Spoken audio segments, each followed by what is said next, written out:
ನಮಸ್ಕಾರ ಮೀನರಾಶಿಯವರೇ. ನಿಮ್ಮ ಜೀವನದಲ್ಲಿ ಇದುವರೆಗೆ ಎದುರಿಸದ ಒಂದು ವಿಚಿತ್ರವಾದ ಕಾಲಘಟ್ಟಕ್ಕೆ ನೀವು ಕಾಲಿಡುತ್ತಿದ್ದೀರಿ.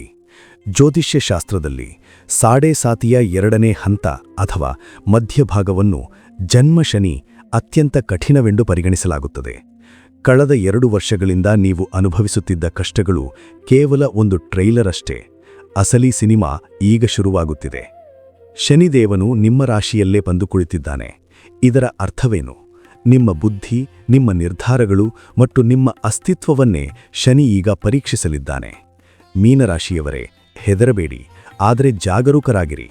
ಈ ವಿಡಿಯೋದಲ್ಲಿ ನಾವು ನಿಮ್ಮ ಉದ್ಯೋಗ, ಹಣಕಾಸು ಮತ್ತು ಸಂಬಂಧಗಳ ಮೇಲೆ ಶನಿ ಯಾವ ರೀತಿ ಪ್ರಭಾವ ಬೀರಲಿದ್ದಾನೆ ಎಂದು ವಿವರವಾಗಿ ತಿಳಿಯೋಣ. ಈ ಬಾರಿ ಮೀನರಾಶಿಯವರಿಗೆ ಒಂದು ವಿಶೇಷ ಸಂಕಷ್ಟವಿದೆ.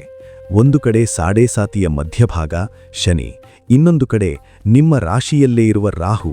ಇವರಿಬ್ಬರ ಪ್ರಭಾವದಿಂದ ನಿಮ್ಮ ಮನಸ್ಸು ಒಂದು ಯುದ್ಧಭೂಮಿಯಂತಾಗುತ್ತದೆ. ನಿರ್ಧಾರಗಳ ಗೊಂದಲ, ಸರಿ ಯಾವುದು ತಪ್ಪು ಯಾವುದು ಎಂದು ತಿಳಿಯದ ಹಂತಕ್ಕೆ ನೀವು ತಲುಪುತ್ತೀರಿ. ಅಕಾರಣ ಭಯ, ಯಾವುದೋ ಕೆಟ್ಟದ್ದು ಸಂಭವಿಸುತ್ತದೆ ಎಂಬ ಆತಂಕ ನಿಮ್ಮನ್ನು ಕಾಡುತ್ತದೆ.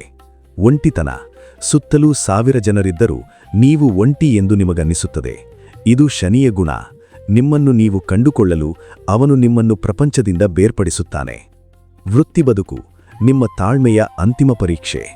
ಕೆಲಸದ ಸ್ಥಳದಲ್ಲಿ ಅಥವಾ ವ್ಯವಹಾರದಲ್ಲಿ ನೀವು ಇದುವರೆಗೆ ಗೆದ್ದಿರಬಹುದು, ಆದರೆ ಈಗ ಶನಿ ನಿಮ್ಮನ್ನು ಶೂನ್ಯಕ್ಕೆ ತಳ್ಳಲು ಪ್ರಯತ್ನಿಸುತ್ತಾನೆ.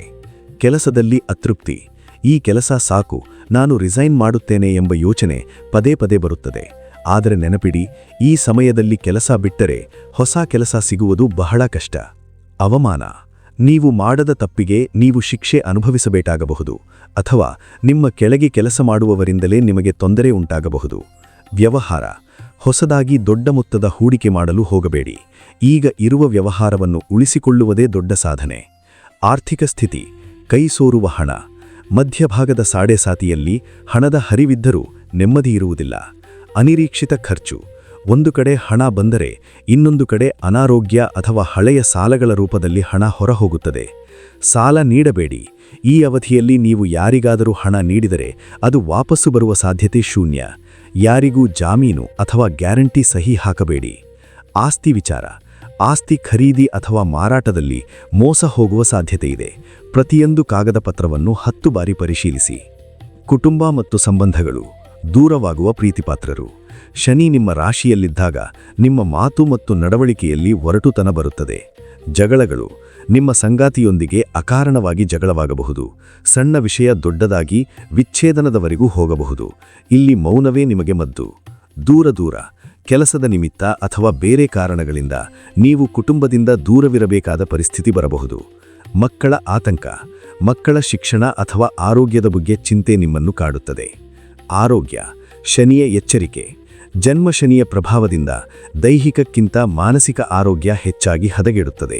ನಿದ್ರಾವೀನತೆ, ರಾತ್ರಿ ಪೂರ್ತಿ ಯೋಚನೆ ಮಾಡಿ ನಿದ್ರೆ ಬರದೇ ಇರುವುದು ನಿಮ್ಮನ್ನು ಸುಸ್ತಾಗಿಸುತ್ತದೆ. ಪಾದ ಮತ್ತು ಕಣ್ಣು, ಕಾಲಿನ ಪಾದಗಳಲ್ಲಿ ನೋವು ಮತ್ತು ಕಣ್ಣಿನ ದೋಷಗಳು ಕಾಣಿಸಿಕೊಳ್ಳಬಹುದು. ಆಹಾರ, ಜೀರ್ಣಕ್ರಿಯೆ ಸಮಸ್ಯೆಗಳು ಕಾಡಬಹುದು. ಆದ್ದರಿಂದ ಆಹಾರದ ಮೇಲೆ ನಿಯಂತ್ರಣವಿರಲಿ. ಸನಾತನ ಪರಿಹಾರಗಳು, ನಿಮ್ಮನ್ನು ಉಳಿಸುವ ಮಾರ್ಗಗಳು. ಈ ಮಧ್ಯಭಾಗದ ಸಾಡೆ ಸಾತಿಯಿಂದ ಪಾರಾಗಲು ಕೇವಲ ಪೂಜೆ ಸಾಲದು, ನಿಮ್ಮ ಕರ್ಮ ಸುಧಾರಿಸಬೇಕು.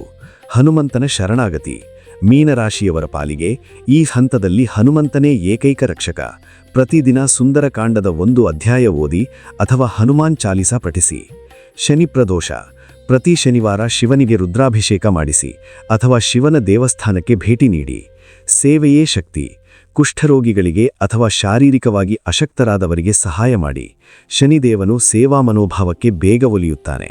ಮಾತಿನ ಮೇಲೆ ಹಿಡಿತ, ಯಾರನ್ನೂ ನಿಂದಿಸಬೇಡಿ.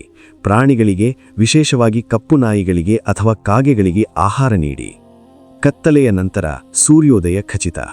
ಮೀನರಾಶಿಯವರೇ, ಸಾಡೆ ಸಾತಿಯ ಮಧ್ಯಭಾಗವು ನಿಮ್ಮನ್ನು ತುಳಿಯಲು ಬಂದಿಲ್ಲ, ನಿಮ್ಮನ್ನು ಪಳಗಿಸಲು ಬಂದಿದೆ. ಈ 2.5 ವರ್ಷಗಳು ನೀವು ಎಷ್ಟು ತಾಳ್ಮೆಯಿಂದ ಇರುತ್ತೀರೋ ಮುಂದೆ ಬರುವ ಹಂತಗಳು ಅಷ್ಟೇ ಸುಖಮಯವಾಗಿರುತ್ತವೆ. ನೆನಪಿಡಿ, ಸಮುದ್ರದಲ್ಲಿ ಅಲೆಗಳು ಬರುವುದು ಸಹಜ, ಆದರೆ ಸಮರ್ಥ ನಾವಿಕ ಆ ಅಲೆಗಳನ್ನೇ ಮೆಟ್ಟಿ ದಡ ಸೇರುತ್ತಾನೆ. ನಿಮಗೂ ಆ ಶಕ್ತಿ ಸಿಗಲಿ ಎಂದು ಪ್ರಾರ್ಥಿಸುತ್ತೇನೆ. ಈ ಮಾಹಿತಿ ನಿಮಗೆ ಉಪಯುಕ್ತವೆನಿಸಿದರೆ ಲೈಕ್ ಮಾಡಿ ಮತ್ತು ಮೀನರಾಶಿಯವರಿಗೆ ಶೇರ್ ಮಾಡಿ. ಕಮೆಂಟ್ನಲ್ಲಿ ನಿಮ್ಮ ರಾಶಿ ಬರೆಯಿರಿ. ನಮ್ಮ ಚಾನಲ್ ಸಬ್ಸ್ಕ್ರೈಬ್ ಮಾಡಿ. ಜೈ ಶ್ರೀರಾಮ್. ಧನ್ಯವಾದಗಳು.